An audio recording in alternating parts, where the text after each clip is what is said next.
আসসালামু আলাইকুম। আজকের সাধারণ বিজ্ঞান ক্লাসে আমি শাহরিয়ার জাহান রাফি আপনাদের সকলকে স্বাগত জানাচ্ছি। আজকে আমরা মূলত হচ্ছে সাধারণ বিজ্ঞান অংশের ৮ নাম্বার লেকচারটা দেখব।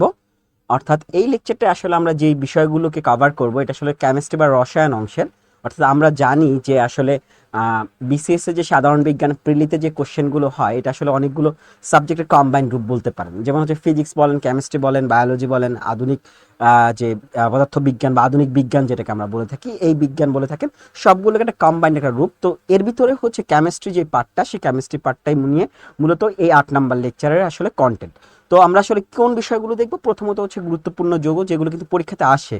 গুরুত্বপূর্ণ যৌগ বা সংকেত বা বাণিজ্যিক যে নামগুলো আছে, নামগুলো, ধাতুর আকরিকের নাম এবং সংকেত, নিষ্ক্রিয় গ্যাস সম্পর্কে জানবো। নিষ্ক্রিয় গ্যাস সম্পর্কে কিন্তু এর আগের ক্লাসও আমরা কিন্তু একটা বিষয়ে যখন আমরা বলতেছিলাম তখন কিন্তু আমরা এই জিনিসটা কভার করেছিলাম। তারপর আজকে আবার কিছু বিষয় আমরা কভার করার ট্রাই করব। জারণ বিজারণ বিক্রিয়া, সরল তড়িৎ কোষ, অ্যাসিড, ক্ষার, লবণ, বিভিন্ন ধরনের অ্যাসিড এবং তার হচ্ছে উৎস। কারণ অ্যাসিডের থেকে হচ্ছে আপনার বিগত বছরে আপনি যদি কোশ্চেন দেখেন, অ্যানালাইসিস করেন বিসিএস এর, আপনি দেখবেন প্রতি বছরই কোশ্চেন আসে অ্যাসিড থেকে। অম্ল, ক্ষারক, নির্দেশক, জৈব যৌগ, ফরমালিন, টিএনটি, ডিটিটি, ক্লোরোফর্ম, কাঁদুনে গ্যাস এবং ইউরিয়া। অর্থাৎ এখানে মূলত হচ্ছে কেমিস্ট্রি কিন্তু হচ্ছে নর্মালি আমরা যে কেমিস্ট্রি বলে থাকি বা রসায়ন বলে থাকি, প্লাস অর্গানিক যে কেমিস্ট্রি বলে থাকি বা জৈব যৌগের যে কথাটাগুলো বলে থাকি, জৈব এবং অজৈব দুইটা পার্টই কিন্তু আসলে এই জায়গাতে আসলে কভার করা হয়েছে। অর্থাৎ জৈব যৌগ এবং অজৈব যৌগ দুইটা পার্টকে আমরা কভার করার ট্রাই করবো এখানে। আচ্ছা, তো প্রথমত আমাদের আসলে কি আছে আমরা একটু দেখি। প্রথমত আমরা দেখতে পাচ্ছি যে গুরুত্বপূর্ণ কিছু যৌগের নাম, সংকেত এবং বাণিজ্যিক নাম কিন্তু আমাদের এখানে দেওয়া আছে। তো যৌগের রাসায়নিক নাম এবং বাণিজ্যিক নাম, সংকেত, তিনটা জিনিস। অনেকে আপনারা কোশ্চেন করেন যে আসলে হচ্ছে রাসায়নিক নাম, বাণিজ্যিক নাম, সংকেত তিনটাই লাগে কিনা বা তিনটাই কি প্রয়োজন হয় কিনা। হ্যাঁ ভাই, তিনটাই প্রয়োজন হয়। কারণ হচ্ছে আপনার কাছে এরকমও কোশ্চেন আসতে পারে যে অ্যামোনিয়াম কার্বনেটের বাণিজ্যিক নাম কি বা অ্যামোনিয়াম কার্বনেটের সংকেত কি, বা আপনাকে সংকেত দিয়ে হচ্ছে আপনার বাণিজ্যিক নাম বা যৌগের রাসায়নিক নাম আসতে পারে। সো আসলে মূলত তিনটা জিনিসই লাগবে, যে রাসায়নিক নাম, বাণিজ্যিক নাম বা সংকেত, তিনটা বিষয় লাগবে। তো এখানে আমাদের কিন্তু অনেক রাসায়নিক নাম এবং মানে যেগুলো প্রয়োজন পরীক্ষার জন্য, বিশেষ পরীক্ষা বা অন্যান্য পাবলিক যে সার্ভিস কমিশনের আন্ডারে যে পরীক্ষাগুলো, পিএসসির আন্ডারে যে পরীক্ষাগুলো হয়, এই পরীক্ষাগুলোর জন্য যতগুলো রাসায়নিক সংকেত আসলে দরকার বা রাসায়নিক বস্তুর যৌগের নাম দরকার, সেই নামগুলো কিন্তু এখানে দেওয়া আছে। আমরা একটু দেখি কি কি আছে। আর্দ্র কপার সালফেট, যেটাকে আমরা বাণিজ্যিকভাবে হচ্ছে তুতে বা ব্লু ভিট্রিয়ল বলে থাকি, যার আমরা বলে থাকি কপার সালফেট, এবং 5 অণু পানির সমন্বয়ে হয়ে থাকে। পরীক্ষা কিন্তু এরকমও কোশ্চেন আসতে পারে, যেমন হচ্ছে কপার সালফেট ডট হচ্ছে NH2O। এখানে এন বলবে যে আপনাকে কোশ্চেন করবে যে এই আর্দ্র কপার সালফেট বা তুতে বা ব্লু ভিট্রিয়ল হওয়ার জন্য এন এর মান কত হওয়া প্রয়োজন, এই টাইপের কোশ্চেনও কিন্তু আসে। তারপর হচ্ছে আর্দ্র ক্যালসিয়াম সালফেট, যেটাকে আমরা জিপসাম নামে পরিচিত, যেখানে হচ্ছে মূলত 2 অণু পানি থাকে। সেম সঙ্গে ক্যালসিয়াম সালফেট প্লাস 2 অণু পানি থাকে। আর সোডিয়াম কার্বনেট, যেটা কাপড় কাচার সোডা আমরা বলে থাকি, 10 অণু পানি। এই জিনিসটা কিন্তু একটু মাথায় রাখবেন, কারণ হচ্ছে পানির অণুর সংখ্যাটা নিয়ে আমরা আসলে হচ্ছে একটা তালগোল পাকিয়ে ফেলি। সো যে কারণে হচ্ছে এই জায়গাতে আপনার হচ্ছে এই যে পানির অণুর সংখ্যাটা আসলে কত আসবে সেই জিনিসটা একটু মনে রাখতে হবে। অ্যামোনিয়াম কার্বনেটকে আমরা হচ্ছে স্মেলিং সল্ট বলে থাকি, অ্যালুমিনিয়াম অক্সাইডকে আমরা অ্যালুমিনিয়া বা কোরান্ডাম বলে থাকি।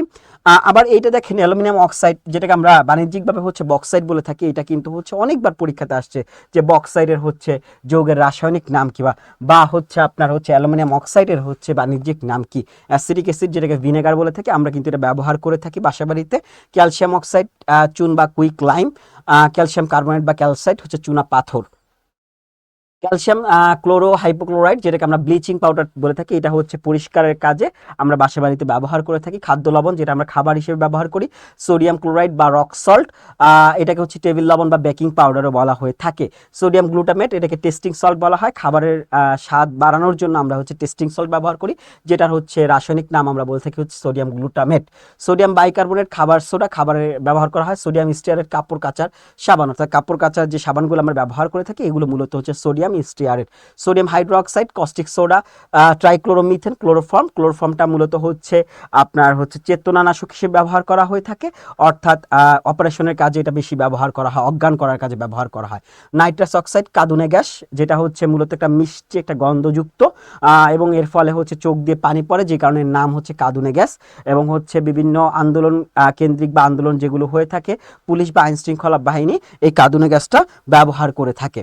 তারপর হচ্ছে নাইট্রিক অ্যাসিড, অ্যাকোয়া ফর্টিস, আর পটাশিয়াম স্টিয়ারেট শেভিং ফোম বা জেল। অর্থাৎ আমরা শেভিং ফোম বা জেল যে ব্যবহার করি শেভ করার জন্য, এই শেভিং ফোম বা জেলে মূলত পটাশিয়াম স্টিয়ারেট থাকে। আচ্ছা, এখানে একটু মাথায় রাখেন যে পটাশিয়াম স্টিয়ারেটটা হচ্ছে শেভিং ফোম বা জেলে ব্যবহার করা, আর সোডিয়াম স্টিয়ারেটটা হচ্ছে কাপড় কাচার সাবানে ব্যবহার করা হয়। এটা আমরা অনেক সময় হচ্ছে প্যাচ লাগিয়ে ফেলি। আচ্ছা, এরপর হচ্ছে এখানে কিছু হচ্ছে গুরুত্বপূর্ণ ধাতুর আকরিকের নাম দেওয়া আছে। ধাতুগুলো কিরকম, এগুলো আপনার এরকম কোশ্চেন আসে, যেমন নিচের কোনটি আয়রনের আকরিক, আবার হচ্ছে নিচের কোনটি অ্যালুমিনিয়ামের আকরিক, নিচের কোনটি হচ্ছে জিঙ্কের আকরিক, এভাবে কোশ্চেন আসতে পারে। বা কোশ্চেনটাকে যদি আপনি একটু চেঞ্জ করে দেন যে বক্সাইট হচ্ছে কোন ধাতুর আকরিক, কথাটা এভাবে হইতে পারে যে বক্সাইট কোন ধাতুর আকরিক, বা লিমোনাইট কোন ধাতুর আকরিক, বা জিঙ্ক ব্লেন্ড হচ্ছে কোন ধাতুর আকরিক আকরিক। তো এটা বিভিন্ন ওয়েতে আসতে পারে। সো যে কারণে হচ্ছে আপনাকে হচ্ছে এই আকরিকগুলোর নামগুলো জানতে হবে। যেমন এখানে আমরা দেখাচ্ছি যে আয়রনের আকরিকগুলো কি কি: ম্যাগনেটাইট যেটা সংকেত, হ্যামাটাইট, ম্যাগনেটাইট, হ্যামাটাইট, লিমোনাইট, আয়রন পাইরাইটস। অর্থাৎ এই প্রত্যেকটাই হচ্ছে আমরা বলতেছি হচ্ছে আয়রনের এর হচ্ছে আকরিক, এবং এগুলোর হচ্ছে প্রত্যেকটা কিন্তু আপনার যেরকম নামগুলো লাগবে একইভাবে হচ্ছে আপনার সংকেতগুলো কিন্তু প্রয়োজন, সংকেতগুলো আপনাকে মুখস্থ রাখতে হবে। অ্যালুমিনিয়ামের ক্ষেত্রে আমরা বলতেছি বক্সাইট এবং হচ্ছে ক্রায়োলাইট। জিঙ্কের ক্ষেত্রে হচ্ছে জিঙ্ক ব্লেন্ড বা জিঙ্ক সালফাইড, ক্যালামাইন এবং বা ক্যালামাইনকে আরেকটা নামে আমরা ডেকে থাকি জিঙ্ক কার্বনেট। অর্থাৎ অপর নামগুলো আপনাকে যেমন জানতে হবে, সংকেতগুলো আপনাকে জানতে হবে, কোন ধাতুর এটা আপনাকে জানতে হবে, প্লাস হচ্ছে আকরিকের নামটা আপনাকে জানতে হবে। অর্থাৎ প্রত্যেকটা জিনিসই কিন্তু আপনার এখানে ইম্পর্টেন্ট। সো এই জিনিসগুলো কিন্তু আপনি মুখস্থ করেন বা যেভাবে করেন না কেন, আপনার এই বিষয়গুলোকে অবশ্যই মনে রাখতে হবে। তো এখানে এই জায়গা থেকে কিন্তু আমি যেটা প্রথমে ক্লাসের শুরুতে বলছি যে এখানে প্রত্যেকটা পার্ট থেকে কিন্তু বিসিএস বা পিএসসির বিগত পরীক্ষাগুলোতে কিন্তু কোশ্চেন হয় বা হয়েছে। সো আপনারা হচ্ছে এই বিষয়গুলো দেখার পরে এরপর হচ্ছে আপনারা হচ্ছে এখানে হচ্ছে আপনার বিসিএস পরীক্ষার আমরা কিছু প্রশ্ন দিয়েছি। এই বিসিএস পরীক্ষার প্রশ্ন বা বিগত বিসিএস পরীক্ষার যে প্রশ্নগুলো, সেই প্রশ্নগুলো দেওয়া আছে এবং সাথে কিন্তু উত্তর দেওয়া আছে। তো আপনাকে যে কাজটা করতে হবে, প্রথমে পার্টটা দেখবেন, দেখার পরে হচ্ছে আপনি প্রশ্ন এবং প্রশ্নগুলো নিজে নিজে চেষ্টা করবেন। তারপর হচ্ছে আপনার যে উত্তরমালা বা অ্যান্সার দেওয়া আছে, অ্যান্সারের সাথে একটু কাইন্ডলি মিলিয়ে দেখবেন।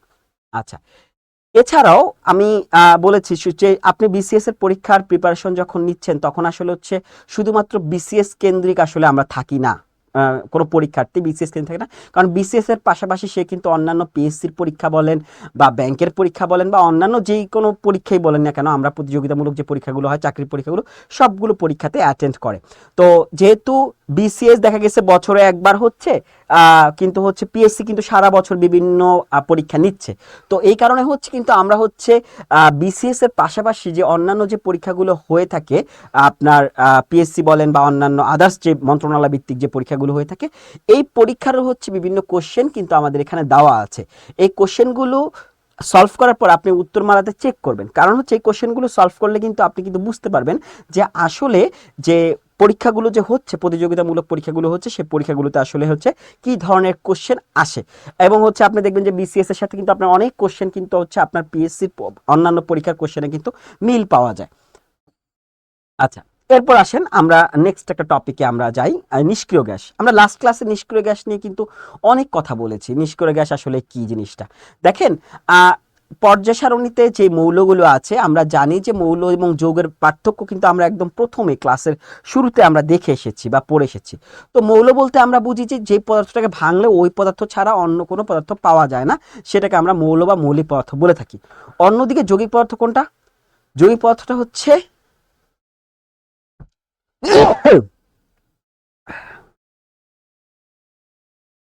ওকে। তো এর আগের আমরা একদম ক্লাসের শুরুতে, অর্থাৎ যখন আমরা বিজ্ঞান অংশ শুরু করেছিলাম, তখনই কিন্তু আমরা মৌলিক পদার্থ এবং যৌগিক পদার্থ নিয়ে জেনে এসেছি। মৌলিক পদার্থ বলতে আসলে বুঝি ওই পদার্থকে, যে পদার্থকে ভাঙলে ওই পদার্থ ছাড়া অন্য কোনো পদার্থ পাওয়া যায় না। আবার একইভাবে যৌগিক পদার্থ কোনগুলো? যেগুলোকে ভাঙলে একাধিক মৌলিক পদার্থ পাওয়া যায়, সেগুলোকে আমরা বলতেছি হচ্ছে যৌগিক পদার্থ। তো পর্যায় সারণীতে আমরা জানি যে পর্যায় সারণীতে কি থাকে? অনেকগুলো মৌলিক পদার্থ সুন্দর করে সাজানো থাকে, যেগুলো হচ্ছে সারি বা হচ্ছে গ্রুপ আকারে সাজানো থাকে। সারি এবং কলাম আকারে সাজানো থাকে। এখন এই যে মৌলিক পদার্থগুলো সাজানো থাকে, এর ভিতরে কিছু মৌল আছে যে মৌলগুলো হচ্ছে অন্য কোনো মৌলের সাথে সম্পর্ক তৈরি করে না বা বন্ড তৈরি করে না। বন্ড মানে কি? বন্ড মানে হচ্ছে এখানে আমরা বলি রাসায়নিক বন্ধন বলে থাকি। রাসায়নিক বন্ধন কি? রাসায়নিক বন্ধন হচ্ছে একাধিক মৌল মিলে, একাধিক মৌল যখন একসাথে হয়ে একটা নতুন যৌগ তৈরি করে, যে বন্ধনটা তৈরি করে সেই বন্ধনটাকে আমরা বলতেছিলাম হচ্ছে রাসায়নিক বন্ধন। এই রাসায়নিক বন্ধনে কিন্তু আবার প্রকারভেদ আমরা পড়ে এসেছি, যে আয়নিক বন্ধন, সমযোজী বন্ধন, তারপর হচ্ছে হাইড্রোজেন বন্ধন, ধাতব বন্ধন, এরকম অনেকগুলো বন্ধন কিন্তু আমরা দেখে এসেছি। তো এই যে আমরা বন্ধনের কথা বলতেছি, তো কিছু মৌল আছে যে মৌলগুলো কখনোই বন্ধন তৈরি করে না। এখন বন্ধন তৈরি কেন করে? বন্ধন তৈরি করার কারণ হচ্ছে প্রত্যেকটা মৌল আসলে চায় সে অষ্টক পূর্ণ করতে বা দ্বিত্ব পূর্ণ করতে। দ্বিত্ব বা অষ্টক পূর্ণ মানেটা কি? দ্বিত্ব পূর্ণ দ্যাট মিনস হচ্ছে তার সর্বশেষ কক্ষপথে, অর্থাৎ আমরা জানি যে ইলেকট্রনগুলো কি হয়, ইলেকট্রনগুলো হচ্ছে কক্ষপথে, অর্থাৎ সৌরজগতের যে কক্ষপথ, সেই কক্ষপথের মতো করে নিউক্লিয়াসের চারদিকে ঘূর্ণায়মান অবস্থায় থাকে, এবং সর্বশেষ কক্ষপথে যদি দুইটা ইলেকট্রন থাকে আর হচ্ছে 8টা ইলেকট্রন থাকে, অর্থাৎ 2টা ইলেকট্রন থাকলে আমি তাকে বলি হচ্ছে দ্বিত্বপূর্ণ আমরা বলে থাকি, আর 8টা ইলেকট্রন যদি থাকে তখন আমরা তাকে বলে থাকি হচ্ছে অষ্টকপূর্ণ বলে থাকি। আমরা জানি যে পরমাণুকে যদি ভেঙে ফেলেন, পরমাণুকে কি থাকে, পরমাণুর মূল কণিকা যদি আমরা বলি একটা ইলেকট্রন, একটা প্রোটন, একটা নিউট্রন, এছাড়া আরো অনেক কণিকা আছে, বাট স্থায়ী মূল কণিকা যদি আমরা বলি ইলেকট্রন, প্রোটন, নিউট্রন। এখন প্রোটন এবং নিউট্রন আমরা কি জানি যে ইলেকট্রন হচ্ছে নেগেটিভ, প্রোটন হচ্ছে পজিটিভ, আবার হচ্ছে নিউট্রন কি, নিউট্রন হচ্ছে নিউট্রাল, নিউট্রনে আসলে কোনোটা থাকে না। এখন এই যে ইলেকট্রন, প্রোটন, নিউট্রনের কথা যে আমরা বলতেছি, যে তার মানে ইলেকট্রনটা চারদিকে কক্ষপথের ঘূর্ণায়মান অবস্থা থাকে। এখন এই লাস্ট কক্ষপথে যদি দ্বিত্বপূর্ণ বা অষ্টকপূর্ণ হয়, তখন সে অন্য কোনো মৌলের সাথে সম্পর্ক তৈরি করে না, কারণ প্রত্যেকটা মৌলই চায় তার সর্বশেষ কক্ষপথে হয় দ্বিত্ব হবে, আদারওয়াইজ অষ্টক হবে, তখন সে একটা স্থিতিশীল অবস্থায় থাকতে পারে। এই যে স্থিতিশীল অবস্থায় থাকতে চাওয়ার যে প্রবণতা বা থাকে, এইটাই হচ্ছে আসলে তার মানে হচ্ছে প্রকাশ করে যে সে অন্য মৌলের সাথে যৌগ তৈরি করবে কিনা। তো নিষ্ক্রিয় গ্যাসগুলো হচ্ছে এমন কিছু গ্যাস যে গ্যাসগুলোতে মূলত হয় দ্বিত্বপূর্ণ হয় থাকে, আদারওয়াইজ অষ্টকপূর্ণ থাকে। তো আমরা দেখেন এই কথাটা কি বলে এখানে আছে কিনা, দেখেন আমরা একটু পড়ি দেখি কি বলা আছে আমাদের, যে কথাগুলো আমি বললাম সেই কথাগুলো আছে কিনা। যেসব মৌল রাসায়নিকভাবে ক্রিয়াক্ষম নয়, অর্থাৎ ক্রিয়া করতে পারে না, তাদেরকে নিষ্ক্রিয় গ্যাস বলে। এরা কোনো মৌলের সাথে সংযুক্ত হতে চায় না। আচ্ছা, সংযুক্ত হতে চায় না, এমনকি এরা নিজেরা নিজেদের সাথে হতে চায় না। যেমন হাইড্রোজেন, হাইড্রোজেন কিন্তু নিজে হতে পারে, ঠিক আছে, কিন্তু এরা নিজেরা নিজেদের সাথে হতে চায় না।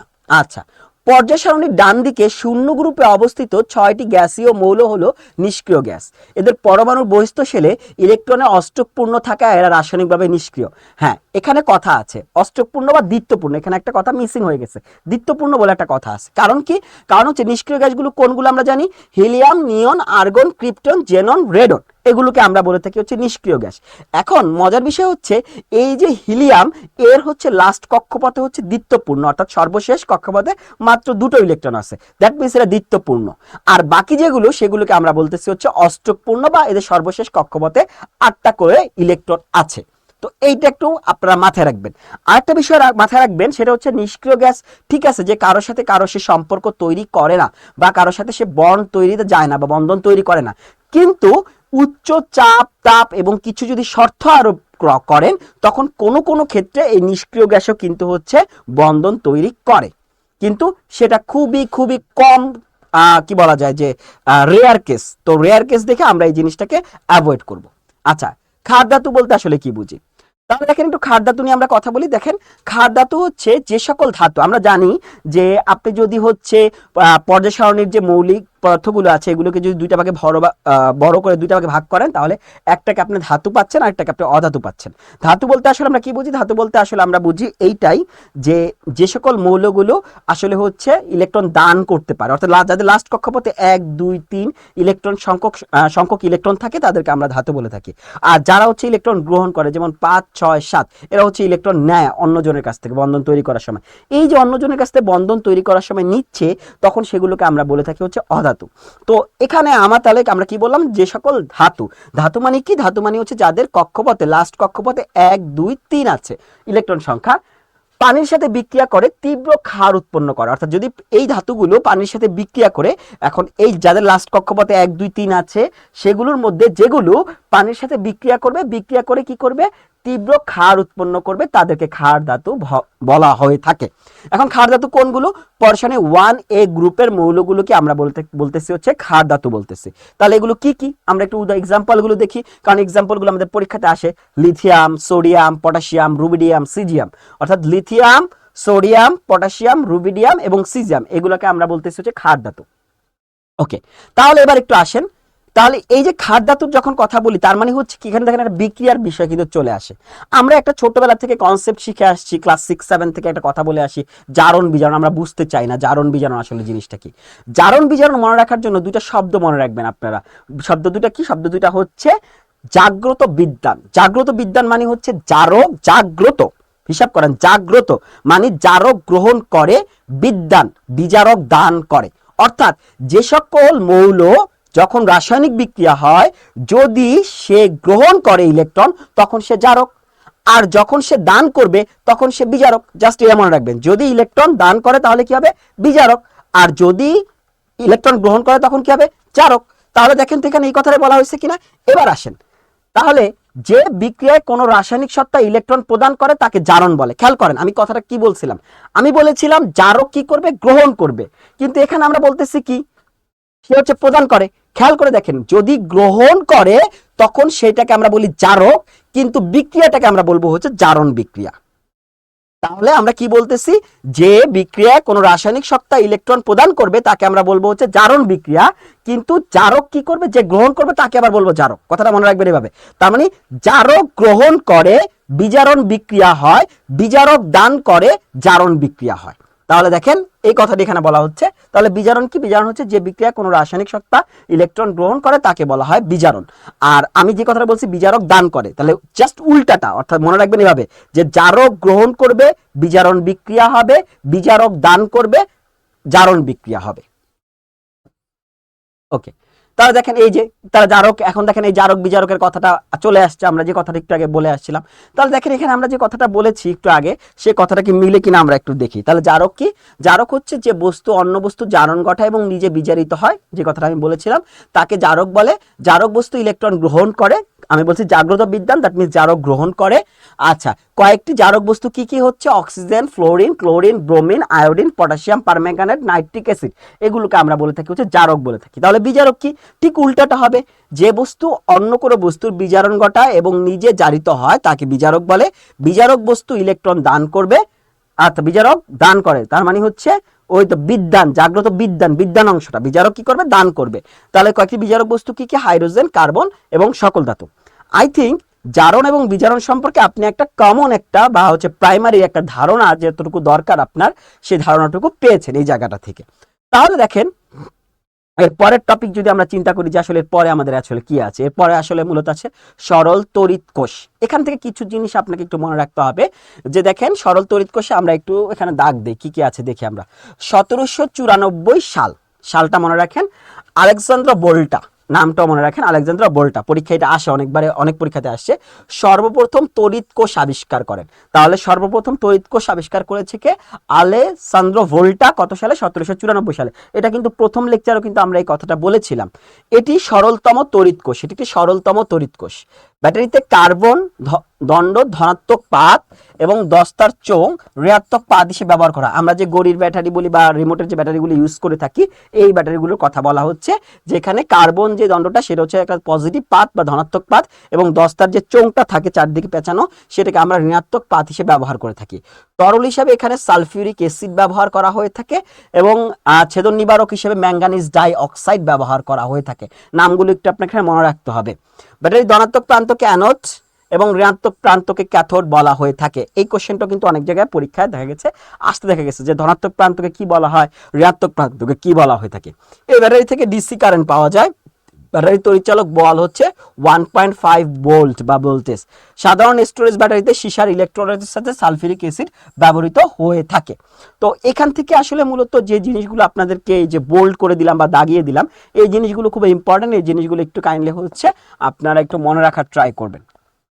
আচ্ছা, এরপর এই যে ছোট্ট একটু অংশ পড়লাম, কিন্তু এই অংশটা কিন্তু অনেক ইম্পর্টেন্ট। দেখেন বিসিএস এ কিন্তু অনেক কোশ্চেন আসছে এই জায়গা থেকে, খেয়াল করে দেখেন।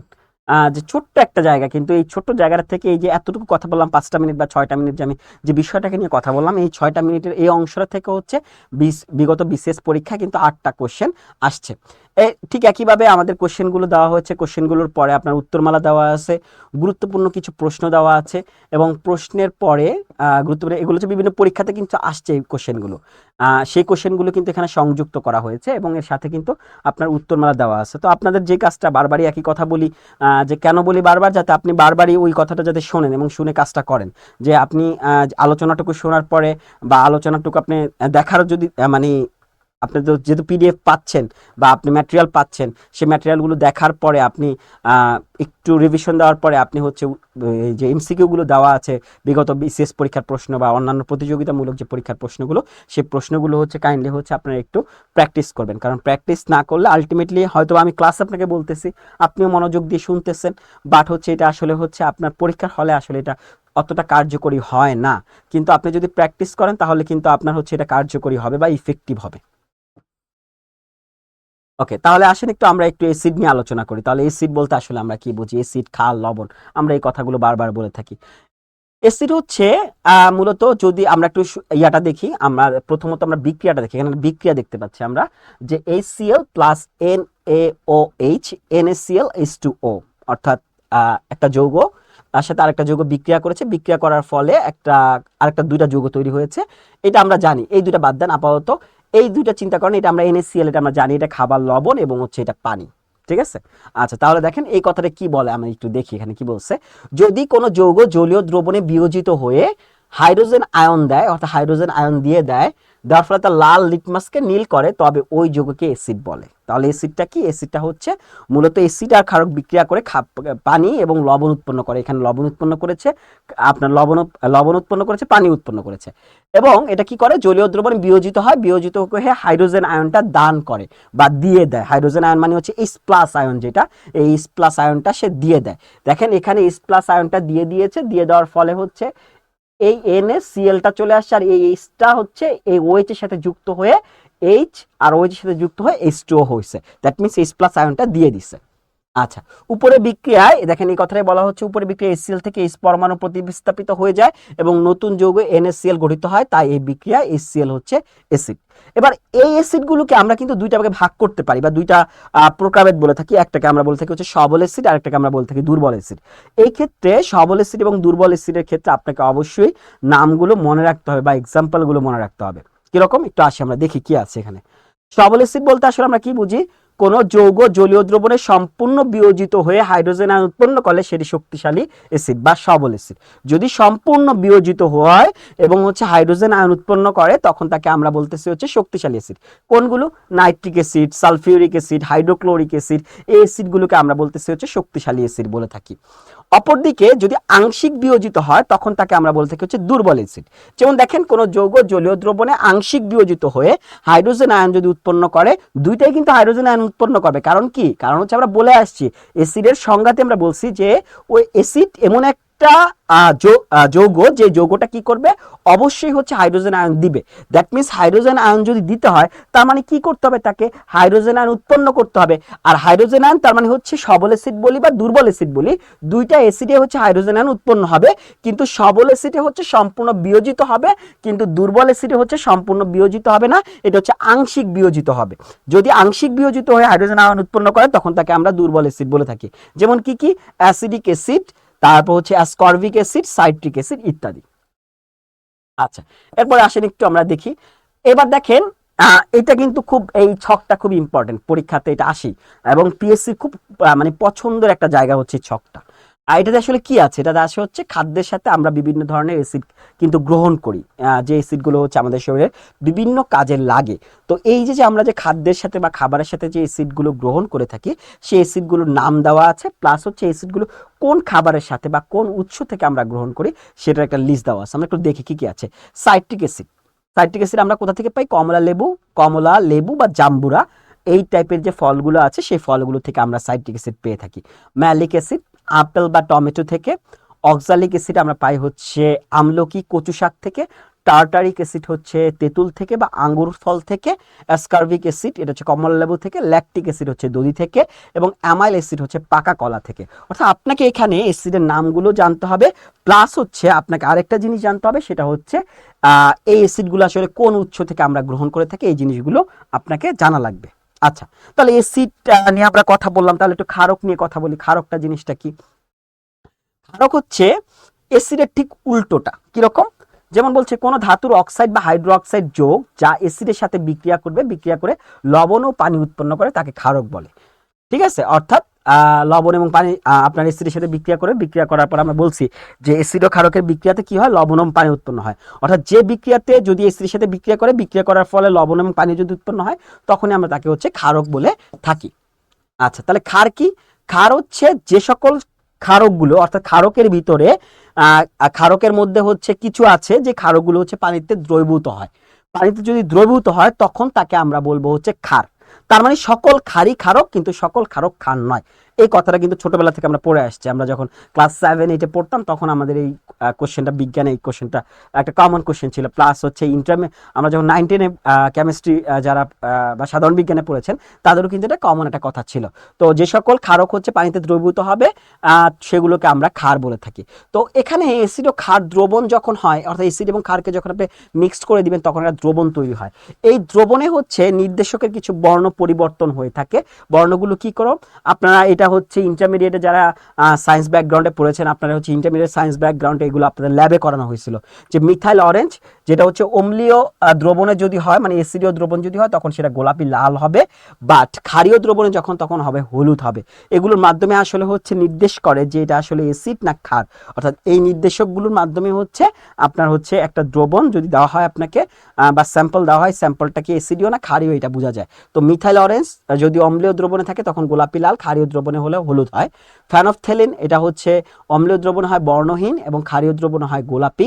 মিথাইল রেড অম্লীয় দ্রবণে হয় লাল, ক্ষারীয় দ্রবণে হবে হলুদ।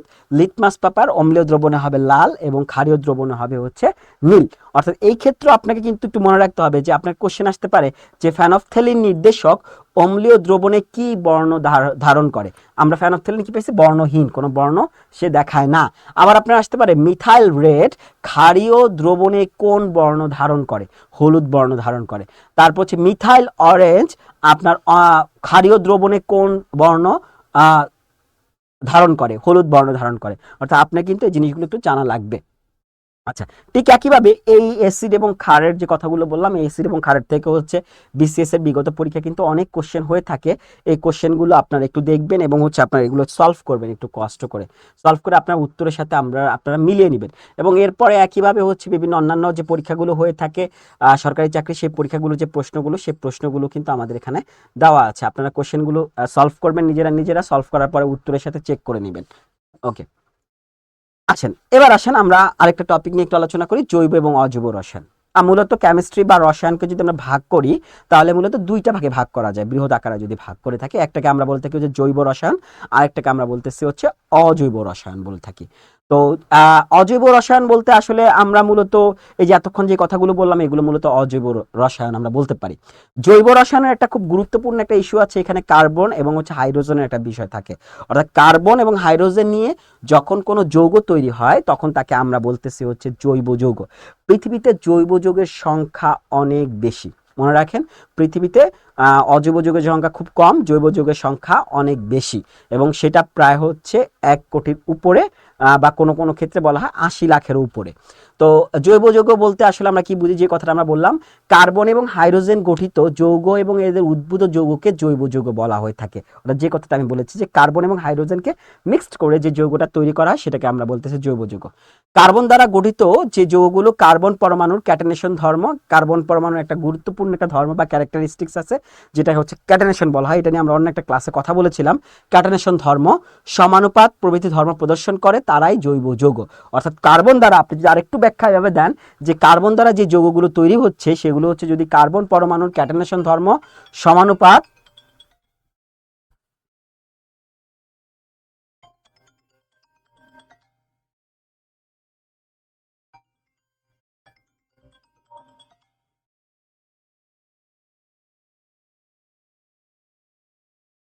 আচ্ছা, যেটা বলতেছিলাম যে কার্বন দ্বারা গঠিত যে যৌগগুলো কার্বন পরমাণুর ক্যাটায়নেশন ধর্ম সমানুপাত এই ধর্মগুলো প্রদর্শন করে তাদেরকে জৈব যৌগ বলা হয়। বহু সংখ্যক কার্বন পরমাণু নিজেদের মধ্যে বন্ধনের সাহায্যে যুক্ত হওয়ার কারণে জৈব যৌগ ক্যাটায়নেশন ধর্ম প্রদর্শন করে। জৈব যৌগে অবশ্যই কার্বন থাকতে হবে, যেটা বলেছিলাম বেশিরভাগ জৈব কার্বন কার্বন হাইড্রোজেন এবং অন্যান্য 2-4টি মৌলের সংযোগে গঠিত হয়ে থাকে, কিন্তু কার্বনটা হচ্ছে মাস্ট, কার্বন না থাকলে কিন্তু জৈব যৌগ হবে না। এবার এই জৈব যৌগের কিছু গুরুত্বপূর্ণ কিছু হচ্ছে যৌগ আছে, যে যৌগগুলো জৈব যৌগের এই জিনিসগুলো নিয়ে আমরা একটু জানবো। প্রথমত আমরা জানবো ফরমালিন নিয়ে। ফরমালিন কি? ফরমালিন হচ্ছে ফর্মালডিহাইডের 40% জলীয় দ্রবণকে ফরমালিন বলা হয়ে থাকে। এই কোশ্চেনটা কিন্তু বিসিএস এ আসা কোশ্চেন, যে ফরমালিন বলতে আসলে কি বোঝায়। ফরমালিন বলতে হচ্ছে ফর্মালডিহাইডের 40% জলীয় দ্রবণকে বলা হয়ে থাকে। বর্ণহীন দুর্গন্ধযুক্ত গ্যাস হিসাবে এর বিশেষ পরিচিতি রয়েছে। এটি আগুনে জ্বলে এবং বিষাক্ত পদার্থ বিশেষ। আচ্ছা, এর রাসায়নিক সংকেত হচ্ছে CH2O। বাণিজ্যিক উদ্দেশ্যে এর ফর্মালডিহাইড পানিতে দ্রবীভূত অবস্থায় সচরাচর ফরমালিন নামে পরিচিত হয়ে থাকে। এটি পচন নিবারণ এবং বস্তুর জৈব সংরক্ষণে ব্যবহার করা হয়ে থাকে। কিন্তু প্রবলেমটা হচ্ছে বাংলাদেশে অসাধু যারা ব্যবসায়ী তারা হচ্ছে এটা হচ্ছে নর্মালি আমাদের যে পচনশীল যে খাবারগুলো আছে সে পচনশীল খাবারে তারা কিন্তু এটা ব্যবহার করে, যেটা হচ্ছে শরীরের জন্য মারাত্মক ক্ষতিকর, যেটা ক্যান্সার থেকে শুরু করে বিভিন্ন জীবনঘাতী বা মরণঘাতী রোগের অন্যতম কারণ। আচ্ছা, টিএনটির পূর্ণরূপটা হচ্ছে ট্রাইনাইট্রোটলুইন। নাইট্রোজেন সমৃদ্ধ এটা একটা পদার্থ।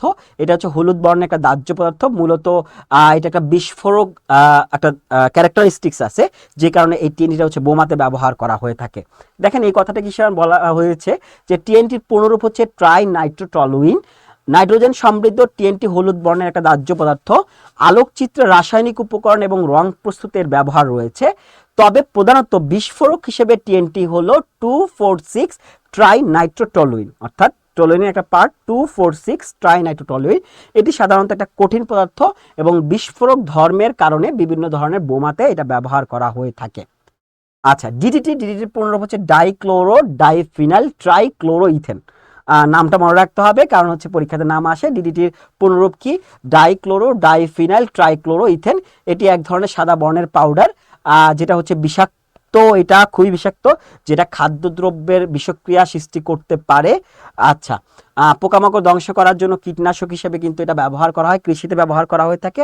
এবং এই ডিডিটি আবিষ্কার করার জন্য হচ্ছে বিজ্ঞানী ময়লার হচ্ছে নোবেল পুরস্কার লাভ করে, যেটা হচ্ছে কৃষি জমিতে অনেক বেশি ব্যবহার করা হয়ে থাকে। আচ্ছা, গ্যামাক্সিন হচ্ছে এক প্রকার জীবাণুনাশক পদার্থ। এটা জীবাণু নাশ করার জন্য ব্যবহার করা হয়। রাসায়নিক নাম হচ্ছে বেনজিন হেক্সাক্লোরাইড। কীটপতঙ্গ তাড়ানোর কাজে এটি ব্যবহার করা হয়ে থাকে। এটা হচ্ছে ফসলি জমিতে প্রচুর পরিমাণে ব্যবহৃত হয়ে থাকে। আচ্ছা, আলেয়াটা হচ্ছে নামটা একটু অন্যরকম, বাট এটা আমরা দেখি প্রায়। দেখার কারণটা হচ্ছে অন্ধকার রাতে আপনারা খেয়াল করে দেখবেন যে ডোবানালাগুলো যে থাকে, ডোবানালাগুলোতে হচ্ছে পচা জলাভূমি যে থাকে সেখানে আলো জ্বলতে দেখা যায়, অর্থাৎ আলো দেখা যায়। এটাইকে আমরা বলে থাকি হচ্ছে আলেয়া বলে থাকি। এটি মূলত হচ্ছে পচা যে জৈব পদার্থগুলো থাকে ওই জৈব পদার্থ থেকে নির্গত মিথেন গ্যাস, যে মিথেন গ্যাসটা হচ্ছে অত্যন্ত দাহ্য হয়। এই দাহ্য মিথেন গ্যাসটা বাতাসের অক্সিজেনের সংস্পর্শে চলে আসে, সংস্পর্শে আসার ফলে জ্বলে ওঠে, এবং এই জিনিসটাই কিন্তু আমরা দেখতে পাই এবং আমরা এটাকে আলেয়া বলে ডাকি। আচ্ছা, আগের দিনে আলেয়াকে ভৌতিক ব্যাপার বলে মনে করা হতো, অর্থাৎ এটা অনেক আগে এটা হচ্ছে ভৌতিক পদার্থ ব্যাপার বলে একটা কনসেপ্ট ধারণা ছিল মানুষের মাঝে, বাট এটা মূলত হচ্ছে মিথেন গ্যাসের কারণে হয়ে থাকে। এরপর হচ্ছে ক্লোরোফর্ম, যেটা নিয়ে আমরা কিন্তু একদম শুরুতে ক্লোরোফর্ম নিয়ে কিন্তু একটু কথা বলেছিলাম 2-3 লাইনের। আচ্ছা, ক্লোরোফর্ম কি? একটা মিষ্টি গন্ধযুক্ত বর্ণহীন দ্রাজ্য তরল, এবং রাসায়নিক নাম ট্রাইক্লোরোমিথেন। আলোর উপস্থিতিতে বায়ুর অক্সিজেন দ্বারা জারিত হয়ে ধীরে ধীরে কার্বনিল ক্লোরাইড নামে এক ধরনের বিষাক্ত গ্যাসে পরিণত হয়ে থাকে, তাই একে বাদামি বর্ণের বোতলের মধ্যে রাখা হয়। 1831 সালে বিজ্ঞানী ল্যাভিক ক্লোরোফর্ম আবিষ্কার করেন। নামটা কি? বিজ্ঞানী ল্যাভিক, নামটা মনে রাখবেন। এটি অপারেশনের চেতনানাশক হিসেবে, যেটা বললাম যে চেতনানাশক হিসেবে ব্যবহার করা হয়, পচন নিবারণের কাজে ব্যবহার করা হয়, ঔষধের দ্রাবক বা বিকারক হিসেবে এটা কিন্তু ব্যবহার করা হয়ে থাকে। কাঁদুনে গ্যাস, আমরা যেটা বললাম যে কাঁদুনে গ্যাসটা হচ্ছে ক্লোরোপিক্রিনের রাসায়নিক নাম। এটা মূলত হচ্ছে একটা তৈল জাতীয় পদার্থ, যেটা হচ্ছে মূলত হচ্ছে চোখে লাগলে হচ্ছে জ্বালা করে একটা, এবং হচ্ছে চোখ থেকে পানি বের হয়ে আসে, এবং যেহেতু এটা চোখ থেকে পানি বের হয়ে আসে বা অশ্রু উৎপাদক, এই কারণে একে কাঁদুনে গ্যাস বলা হয়ে থাকে। ইউরিয়াটা হচ্ছে নাইট্রোজেন গঠিত জৈব রাসায়নিক পদার্থ, তাকে ইউরিয়া বলা হয়ে থাকে, অর্থাৎ এটা হচ্ছে প্রাণী যে দেহ আছে সেই প্রাণীদের প্রোটিন বিয়োজনের ফলে নাইট্রোজেন গঠিত জৈব রাসায়নিক পদার্থ পাওয়া যায়, তাকে ইউরিয়া বলা হয়ে থাকে। এতে নাইট্রোজেনের পরিমাণ হচ্ছে 44 থেকে 46%, এটা একটু মনে রাখবেন।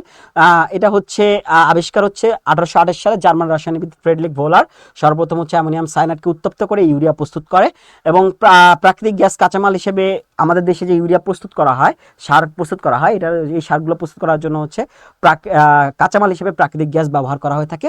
প্রাকৃতিক গ্যাসের প্রধান উপাদানই হচ্ছে মিথেন। প্লাস্টিক শিল্প এবং সার হিসেবে ইউরিয়া ব্যবহৃত হয়ে থাকে। আচ্ছা, এরপর এখানে হচ্ছে বিশেষ পরীক্ষার আমাদের প্রশ্নোত্তর দেওয়া আছে, যে এই অংশটা থেকে বিশেষ পরীক্ষা আসলে কি ধরনের প্রশ্ন এসেছে, এবং প্রশ্নের পরে হচ্ছে বিভিন্ন অ্যাজ ইউজুয়াল যেটা হয় যে গুরুত্বপূর্ণ যে পরীক্ষাগুলো থাকে সেই পরীক্ষাগুলোর প্রশ্ন থাকে, সেই প্রশ্নগুলো দেওয়া আছে। আপনারা হচ্ছে এই প্রশ্নগুলো হচ্ছে সলভ করবেন। সলভ করে হচ্ছে উত্তরমালার সাথে, অর্থাৎ আপনি যখন লেকচারটা দেখবেন, দেখার পরে আপনি হচ্ছে এই উত্তরমালার সাথে আপনি হচ্ছে প্রশ্নগুলো মিলিয়ে নেবেন। মিলিয়ে নিয়ে দেন দেখবেন যে আসলে আপনার প্র্যাকটিসটুকু আসলে কতটুকু হয়েছে। এবং সর্বশেষ অর্থাৎ পুরা টোটাল যে আজকের লেকচারটা বা লেকচারের যে অংশটা, এই অংশটার মধ্যে থেকে আপনার হোম প্র্যাকটিস করার জন্য, অর্থাৎ বাসায় আপনি করার জন্য আমরা কিছু হচ্ছে অনেকগুলো কোশ্চেন আপনাকে দিয়ে দিয়েছি। কিন্তু এই কোশ্চেনগুলো আপনি হচ্ছে একইভাবে হচ্ছে সলভ করতে হবে আপনাকে, এবং এটার জন্য হচ্ছে বিভিন্ন টেক্সট বই সাহায্য নিতে পারেন, ক্লাসের সাহায্য নিতে পারেন, আপনি লেকচার পিডিএফ এর সাহায্য নিতে পারেন। যেভাবে নেন না কেন আপনি হচ্ছে এই কোশ্চেনগুলো সলভ করবেন। সলভ করার পরে আপনি হচ্ছে এখানে দেখেন আমাদের কিন্তু উত্তরমালা দেওয়া আছে, এই উত্তরমালার সাথে আপনি হচ্ছে মিলিয়ে নেবেন। এখন বিষয়টা তাহলে কি, বিষয়টা হচ্ছে আজকে মূলত আমরা যে বিষয়টাকে নিয়ে আলোচনা করলাম সেই বিষয়টা হচ্ছে একটা হচ্ছে কেমিস্ট্রি একটা পার্ট ছিল, যেটা অজৈব যৌগের একটা বিষয় ছিল, এবং পরবর্তীতে জৈব যৌগের কিছু গুরুত্বপূর্ণ কিছু বিষয় নিয়ে আলোচনা করেছিলাম। এখন এই যে বিষয়গুলো, অর্থাৎ যে বিষয়গুলোকে নিয়ে আমি হচ্ছে কভার করার ট্রাই করেছি, এই বিষয়গুলো আপনি কমপ্লিট করবেন, রিভাইজ বলি বা রিভিশন বলি, যেটাই বলি না কেন। এরপর আপনি যেটা করবেন যে আপনার যে এমসিকিউ গুলো আছে, বিশেষ পরীক্ষার পার্ট, গুরুত্বপূর্ণ অন্যান্য পরীক্ষার পার্ট, এবং সর্বশেষ হোম প্র্যাকটিসের যে অংশগুলো আছে, এই অংশগুলো হচ্ছে আপনারা নিজেরা বাসায় প্র্যাকটিস করবেন। এবং প্র্যাকটিস করার ফলে আপনি যে জিনিসটা খুব সহজেই আপনি একটা ধারণা পাবেন, এবং হচ্ছে আশা করি এর মাধ্যমে হচ্ছে এই অংশ থেকে যদি আপনার কোনো কোশ্চেন আসে সামনের কোনো নিয়োগ পরীক্ষাতে, সেই নিয়োগ পরীক্ষার আপনার ওই কোশ্চেনটা আপনি খুব সহজেই অ্যান্সার করতে পারবেন।